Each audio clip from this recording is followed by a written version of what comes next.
All right, cohort B. This is your lesson for today. Well, happy Friday, guys. And listen, we're going to do, we've got a number of things to discuss, so I'm going to get right to it. Try to keep it as short as possible. Today we're going to talk about physical and chemical change. We already talked about what a physical property is. A physical property just describes the substance. So say, for example, if the color of gold, okay, so the goldish type of color is a property of gold, right? You know, iron has a certain color to it. All metals have luster. These are physical properties. They typically have high melting points and boiling points. These are physical properties of substances, right? Okay, now a physical change is what happens when changes take place where you don't change the molecular structure of the substance in question, okay?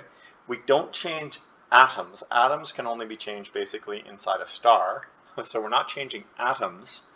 What we're doing is we're changing their arrangements. So say, for example, water molecule is made up of 2 hydrogen atoms and 1 oxygen atom, okay? So if I were to draw for you a water molecule, here, I'll use red for oxygen. So let's say that's an oxygen molecule, an oxygen atom. And these 2 little guys here are the hydrogen atoms. Oxygen is actually a lot bigger than hydrogen. And so, yeah, water molecules look like that. Okay, sorry, I think a teacher wanted to ask me something. You got the 2 little H's here, and you've got the big O right here. So that is a molecule of water. Well, you could boil water, you could freeze it, okay? You could pour it into a glass, but the molecules don't change. They're still water molecules, okay? We call these physical changes, okay? If we make a change to something like boiling it, freezing it, you know, pouring it into a glass, pouring it on the floor, drinking it, whatever, the water's still the water, okay? So the molecules themselves aren't changing. So that's what we mean by a physical change. Okay, so the deal is we are no new molecules, and I'll write it like this, no new molecules are being formed, or we're not breaking down existing molecules, so the molecules are unchanged. Maybe it's better to say that. Molecules are not changed. That's what we mean by physical change. So there is a change taking place, but the molecules aren't changing. They're staying the same. Now, physical changes include things like cutting, tearing, pouring, separating, temperature changes, changes of state, and so on. Okay? Now, we're going to take a little closer look at changes of state. So, the states of matter, as you know them, are solid, okay? Maybe use a different color. Liquid, and gas. You're familiar with those 3. The corona of our star is made up of something called plasma. Okay, so here, plasma is ionized gas. Okay, so we'll talk about that one last. But anyway, let's start back at the beginning with solid. Now, a solid object has a molecular structure to it. Okay, now what that means is the molecules are arranged in a lattice work, okay, and they're only free to vibrate back and forth. They're not free to slosh around each other like they do in a liquid, for example, okay. So here is an example of what a lattice looks like, okay, what you see there, just highlighted in yellow. Those molecules, each little ball represents a molecule. They can vibrate, like say back and forth and up and down. So they can sort of move this way, they can move that way, you know, maybe, but they just vibrate, basically staying mostly in the same place. Okay, but they are constantly in motion, but just a vibrational motion. No what we call translational motion, where they're moving from point A to point B, sort of sloshing around in the material. Okay, so that's a solid phase. Now, if you heat up the solid to the melting point, what will happen is this lattice work breaks down and you get a more disorganized sort of collection of particles. And these particles here, like this guy here, could slosh around anywhere, right, moving around the fluid. Okay, so this is a liquid phase. Okay, liquid phase has no organized structure to it. It'll take the shape of the container, okay, that it's placed in, and that's basically it for the liquid phase. Now, if you boil it, if you heat it some more, okay, and boil it, it becomes a gas, and gases can move right out of the container. Okay, so in fact, they're not bound. They're bound by a container if it's sealed container, but they can completely occupy the space of the container, and they're not restricted by gravity to the bottom of the container the way a liquid is. Okay. All right. Plasma is if we get things really hot, like star-like hot, okay, fire-like hot. It doesn't have to be that as hot as a star. You can get plasma. Okay. Now, plasma is ionized gas. This is where we separate the electrons from the atoms and molecules, and we have some electrons freely floating around. Okay, those are negative charges. And we also have the residual molecule that is now charged positively because its electrons have been separated from it, or at least some of the electrons have been separated. So we call that plasma. Plasma usually glows. Okay, so these are energetic. It's an energetic state of matter where there's glowing taking place because of electrons transitioning from one shell to another in this energized state. Okay, now we talked about the corona of the sun being a type of plasma. The flame of a fire is a type of plasma. You can have low temperature plasma if you electrify a gas with a source of electric current. So that's how plasma balls are made. But plasma, yeah, ionized gas. Now, when you go from solid, so let's say we go from a solid to a liquid, that's called melting, and I wrote the word right there. If you go from liquid to a solid, that's called freezing. Okay. Sometimes we call it fusion, but it's not to be confused with nuclear fusion. Okay, but anyway, let's just call it freezing. Now, boiling. When you go from a liquid to a gas, that's called boiling. When you go from a gas to a liquid, that's called condensation. Okay. And finally, when you go from a gas to a plasma, that's called ionization. When you go from plasma back to a gas, that's called deionization. Okay. So you should know about these words and what they mean. If you go straight from a solid to a gas, so let's say we go straight from, I'll use a highlighter, straight from here to there, that is called sublimation. We saw that with the dry ice. Okay, that's called sublimation. All right, so that's it. Now, molecules change state, but the molecules are still the molecules. They haven't had a chemical change. In other words, the atoms in the molecule have not recombined themselves in different ways to form new molecules. So changes of state are all examples of physical changes. Okay. All right, let's talk about chemical change. Chemical changes are like now the molecules are changing. Okay. So we know that here. Again, let me remind you of what it is we're talking about. We know that molecules are made up of atoms. Okay. And when these atoms rearrange themselves to form new molecules or to break down existing molecules, it's called a chemical change. Okay? So when the molecules change, just to summarize, if there's any change in the molecule, it has to be a chemical change that's taking place. And that's what we mean by chemical changes. Okay, a change in the molecule. Now, when this happens, we call it a chemical reaction while the molecules are changing. Okay, and that's what a chemical reaction is. So you can find evidence, okay, when you're trying to find evidence of a chemical change, you're looking for evidence of new molecules. Now, sometimes when you think of a chemical reaction, you might be thinking of like, okay, you got to mix two chemicals together and you get some type of reaction that takes place. It's not true. You don't necessarily have to do that. For example, when you put a piece of toast in the toaster and it comes out like a piece of white bread turns brown, that's a chemical change. Okay, what's happened is you've changed the molecules in the toast. Okay, you've denatured some of those molecules and they've turned brown as a result. Okay, when you cook an egg, the egg white is not white at all before you cook it, but then when it's heated, the protein that's in the egg white will turn it'll change color, it'll turn white. And that's a chemical change. So a color change is an example of a chemical change, okay? So when things change color. When a firework explodes and you see this burst of color, that's evidence of a chemical change. Now, production of a gas. Let's say you mix baking soda and vinegar and you see these bubbling gas like coming off of it. That's definitely a chemical change taking place, okay? So we take a powder baking soda, we mix it with this liquid vinegar, and then all of a sudden this gas is being produced. Now it's not boiling anything or anything. That it's not like when you boil water and you see a gas being produced. That's different. It's just changing from liquid to vapor, okay? But here we're just mixing two chemicals. No heat is involved. It's definitely not boiling.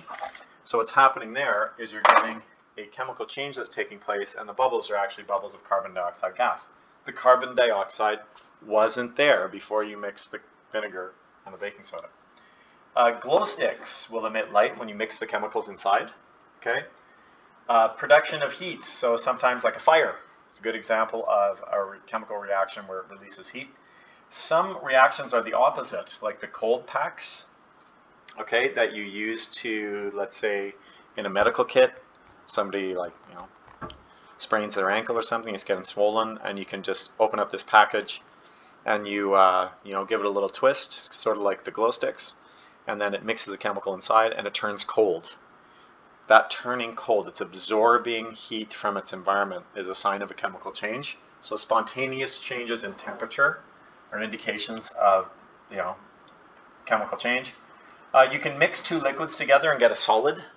That's another example of a chemical change. Okay? All right, so let me give you some examples. Here we have the iron. I know I wrote it underneath, it's right there. So here you have iron, and what's doing is it's reacting with oxygen. Now, oxygen atoms combine with each other to form oxygen gas. We'll talk more about this later. Okay, well, there's so much to talk about in chemistry, but like why oxygen? Like a lot of time elements don't occur as individual atoms. Sometimes they combine in a molecule with each other. So these are oxygen molecules. There's 3 of them here. Okay, and what happens is there's a slow reaction, the iron and the oxygen in the air, and it produces rusty iron that's called iron oxide. And actually, this is orange in color, the rust color that you're used to seeing on a piece of iron that's left outside. Okay, say you take a hammer in your toolbox or something and you leave it outside, it'll turn rusty. Trust me on that. Okay, and rain and water and stuff accelerate the rate of this reaction, so it'll turn rusty faster, but it's still a relatively slow reaction with oxygen. All right, here's an example of a really fast reaction with oxygen. This is methane. It's a carbon in the middle, so that black thing in the middle is carbon, and the rest of it is actually 4 hydrogens stuck to it. This is oxygen. Okay, and when they react, you'll notice new molecules get formed. So here's the reaction. This little arrow here indicates a reaction. And this reaction produces carbon dioxide, that's CO2. I wrote it at the bottom. And this is water. Okay, this is called a combustion reaction. And this is a fast reaction. It's a fire. This is how you heat your house, the combustion of methane, combining methane with oxygen to produce carbon dioxide and water. All right, this is, I showed the students this today. I have a bunch of demos I'll show you on Monday. Okay, so don't worry, I'll show them to you. Okay, so this is the reaction of that's taking place inside a glow stick. So there's a really long, complicated name, bis 2,4,6 Trichlorophenyl Oxalate. Okay, this is inside a glow stick, this long chemical. And by the way, at every sort of corner of this hexagon in here is a carbon atom. They just don't show them. So there's lots of carbon atoms in this, and then they're bonded with chlorine and oxygen. Okay. You mix it with peroxide. Peroxide is something you find at the drugstore, 30% solution. So inside the glow sticks, those 2 chemicals are separated. They're both transparent liquids. Okay. Then what happens is you break the glow stick, and then this chemical gets pulled out of that long molecule. So that's a chemical change right there. And then that chemical reacts with the dye to release carbon dioxide, okay, for one thing, which is trapped inside the glow stick, by the way. And then the dye enters an excited state. And because of that, it glows. Okay, and that glowing emission of light is a chemical change. All right, so here, this one here is kind of cool. Wow, the smartboard's acting weird today. I should work better than that. All right. So, it might seem strange, but I'm gonna circle it again, one at a time. This is actually baking soda, sodium bicarbonate. You recognize the sodium atom there? This weird molecule with 3 oxygen and 1 hydrogen is called bicarbonate. Okay, so that's sodium bicarbonate, baking soda.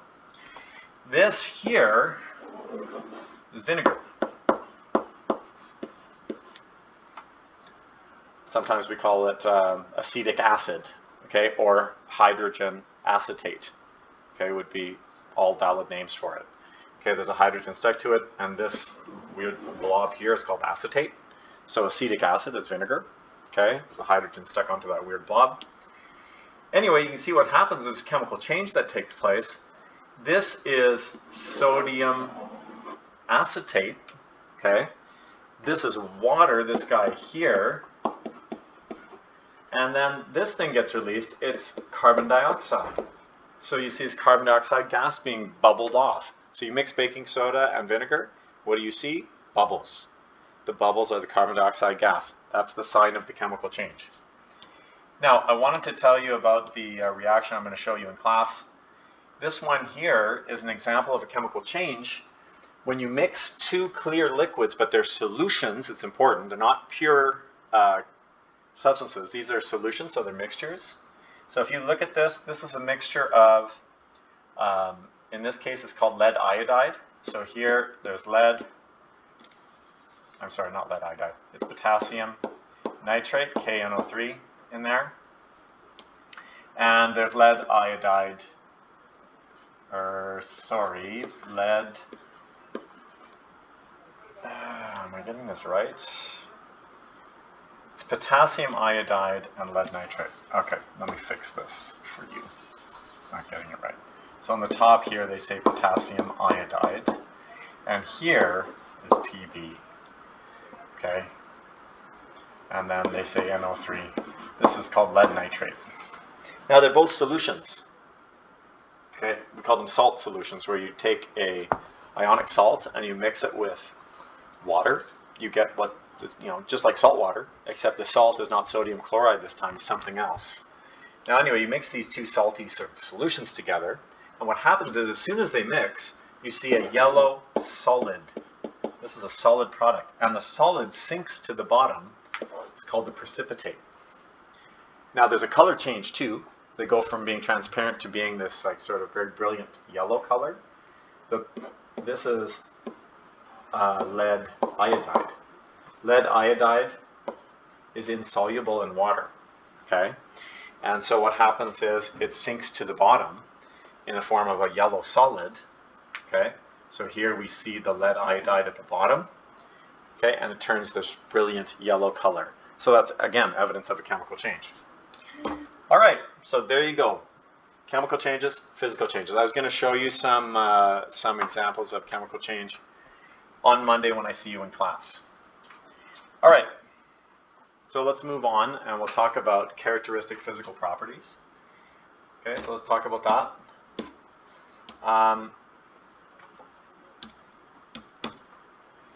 So some properties help us to identify an element or compound. Okay, these are called characteristic physical properties.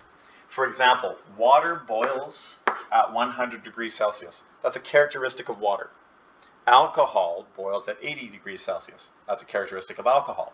See, so you can identify the substance based on its melting point or boiling point. So both of these things are called characteristic properties, like water freezes at 0, right?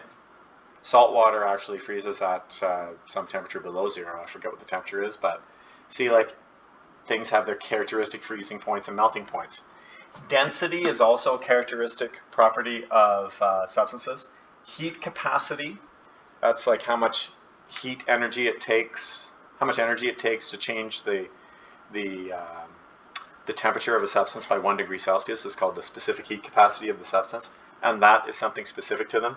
Whether or not they're soluble in water, so how soluble they are, can be a defining characteristic or a characteristic physical property. Okay, I use this example here of water. Water has this melting and freezing point of 0 and has a boiling point of 100, and that's characteristic of water. And I also pointed this out. Water has the strange characteristic that it actually takes up more space. This is less dense as a solid because of the crystal. This is the lattice. Okay, if you look at this, is the lattice of the water molecules. So here you can see an individual water molecule right there. Here's another one. See, they bond together with a certain geometry and they form this crystal lattice structure. Okay, and that structure takes up more space than the liquid took up. So this is more dense. That's it. Okay, that's a peculiar property of water, that the ice crystals expand and float on top of the liquid sublayer when ice freezes. Okay, so that's why you see icebergs floating by in the ocean, for example. Okay, because the ice is less dense, so it floats. Okay, so let's talk about density. I'm gonna finish the lesson with density. Density is defined as the mass per unit volume of a substance, which means it's the amount of matter that will naturally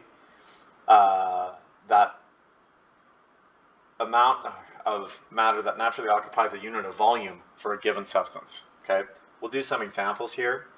Helium, if you have a cubic centimeter, now a cubic centimeter is a little box. It's a little cube. Here, let me see if I can draw a cube for you. Cubic centimeter. Imagine a small box that is 1 centimeter, and I'll draw like a little dotted line that represents the back of that box. Like this. So imagine if it's 1 centimeter by 1 centimeter, and it's 1 centimeter tall. So a little tiny box. That's called 1 cubic centimeter. You get it? So it's an amount of space. It's a volume. Okay, so cubic centimeters. Well, if you have helium, helium has an extremely low density. That's why I included it on this little list here. Its density is only 0.000178 grams will fit at a cubic centimeter of space, and that's at standard temperature and pressure. So that means at, basically, let's say room temperature, okay, at normal atmospheric pressure. Air is much more dense, okay, like around 10 times as dense as helium. So helium balloon floats on air, right? It rises up in the air because it's less dense. Water has a really interesting density of 1 gram per cubic centimeter. So if you're pouring, if you're going to fill this container with water, okay, it'll be 1 gram of water will fit in there, and then it'll be full. Okay, that's at least at 4 degrees Celsius, so I could write. So a nice cold glass of water. Okay, ice has a density of less dense, so it's only 0.9168 grams per cubic centimeter, and therefore it floats in water, right? Just like helium floats and rises up in the air, so ice will rise to the top of a pool of water. All right, so there's a way to calculate density. This is the formula for density. You just take the mass and you divide it by volume. Okay, so normally we would do a lab on this, but mass is measured in grams, volume in cubic centimeters, and the density is in grams per cubic centimeter when you divide those two quantities. Okay, and that's what you get. So here, I gave an example.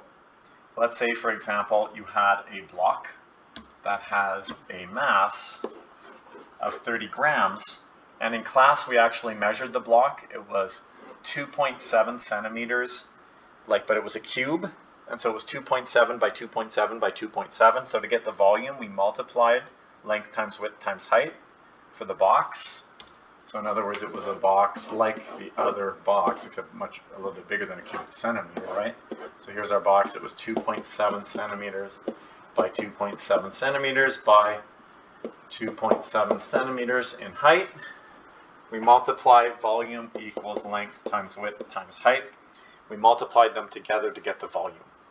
Now to find the density, we just take mass, we divide the mass by the volume, and we got this is the density here for the block, 1.52 grams per cubic centimeter.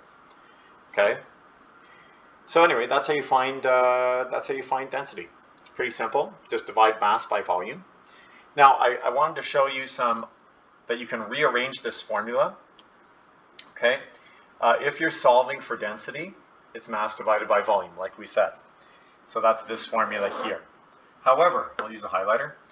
If you're solving for mass, mass will equal density times volume. And finally, if you're solving for volume, volume equals mass over density. All we're doing here, guys, and I'll explain it a little bit better maybe for you when I see you in person. All we're doing is a little bit of math on the first formula and solving for one of the other two variables.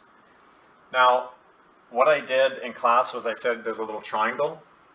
So this triangle that you see here will help you decide, like if you don't want to do the algebra, which I prefer if you learn the algebra, but if you want to use a triangle, you can. Let's say I'm solving for density. Density will equal mass divided by volume. Okay, so the triangle tells us how to find density. Let's say you're solving for volume. Well, volume will equal mass divided by density. Okay, so the triangle tells us that too. And let's say finally you're solving for mass. Well, mass will equal density not over volume, but times volume down here. Okay, so since density and volume are side by side in the triangle, that means you multiply them together, and that's equation number 2 that I highlighted in yellow over here.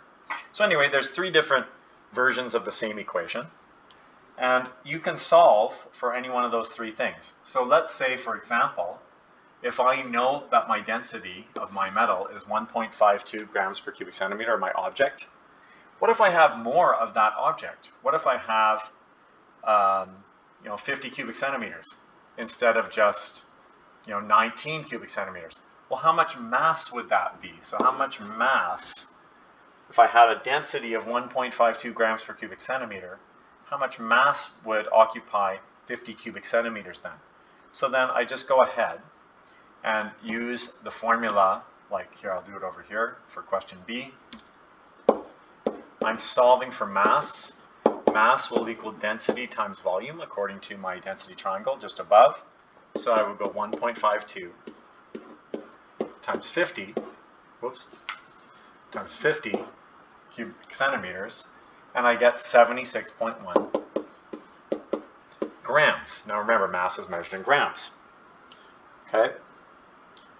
So let's say instead I ask a different question. Let's say I tell you, okay, I've got a mass of 1,000 grams. My density is still 1.52 grams per cubic centimeter, and I'm going to ask you, what is the volume of that? So if I have a kilogram of this metal, how much volume will it occupy? Well, now for this question, I'll do it just below it here. You're going to write volume equals mass over density. Now I did the equation right there, so it's going to be 1,000 divided by 1.52, and that works out to be 657.9 cubic centimeters. All right, that's how you do density. Okay, now I did have a worksheet for you. The worksheet is on the last page of the notes here. Okay, and there are several questions on density. So, yeah,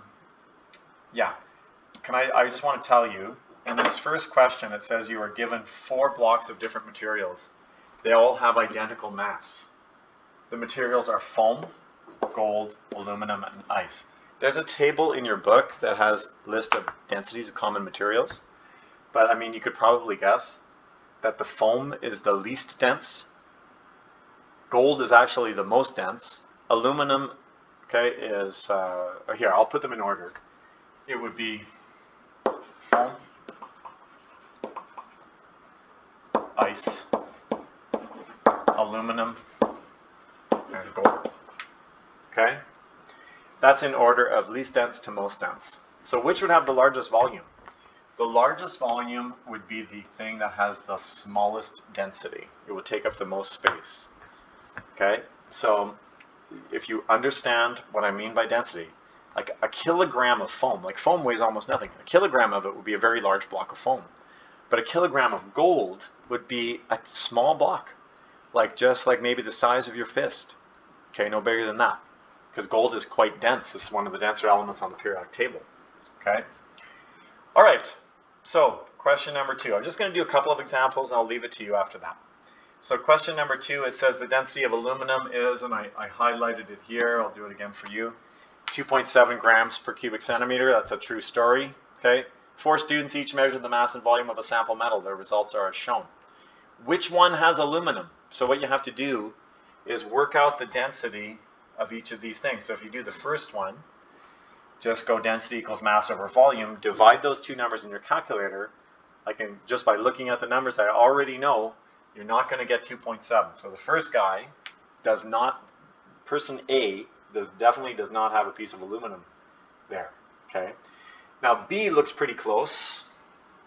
And it could be that more than one of them has aluminum. You'll have to just check. So just find the density of each guy's block.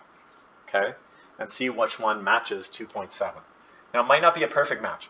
Maybe it's 2.69, but that's close enough that there's a source of error whenever you're measuring, so it could be a little bit off, but that's definitely close enough to call it aluminum. All right, so the rest of these are pretty straightforward. You just go ahead and use the formula that I gave you. I told the students that you do need to, I'm going to write it here, you have to show a step